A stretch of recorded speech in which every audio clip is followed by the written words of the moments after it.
తాను చెయ్యవలసిన కర్తవ్యాన్ని తాను నిర్వర్తించడం ధర్మ పరిపాలన. దేవతలకి ధర్మం దేవతలకు ఉంటుంది. ఎందుకనంటే దేవతలు భక్తులు చేసినటువంటి తపస్సు చేత ప్రీతి పొందినప్పుడు వాళ్ళ యొక్క కోరిక తీర్చవలసి ఉంటుంది.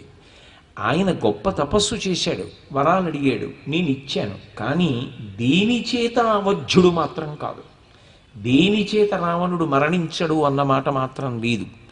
రావణాసురుడు ఎన్నో విషయాలు అడిగాడు నన్ను, వీటి చేత నేను మరణమును పొందను అన్నాడు.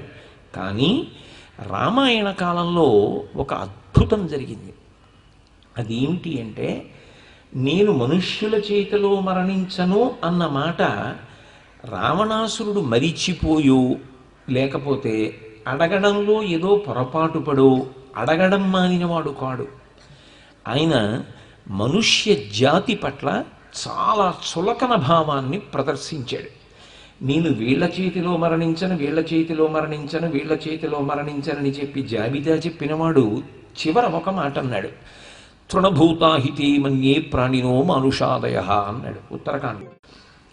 తృణం గడ్డి పరకతో సమానం మనుష్యులు, మళ్ళీ వాళ్ళ చేతిలో చావకూడదని నేను వరం ఒకటి అడగనా నిన్ను అన్నాడు. అంటే మనుష్యుల చేతిలో నేను మరణించకూడదు అని వరం అడగకపోతే పోన్లేండి వదిలేయచ్చు. కానీ ఆయన మనుష్య జాతిని అంత తక్కువ చేసి మాట్లాడాడు.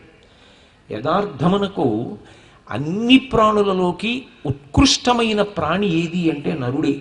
ఎందుకని అంటే వెన్నుపాం అడ్డంగా ఉన్నటువంటి ప్రాణులు ఉత్తమ కర్మలు చేయగలిగినటువంటి అధికారమును పొంది ఉండవు కనుక వాటికి బుద్ధి, శాస్త్రము, గురువు, కర్మ, అనుష్ఠానము ఇటువంటివి అన్వయము కావు కనుక ఉత్తమ గతులను పొందలేవు.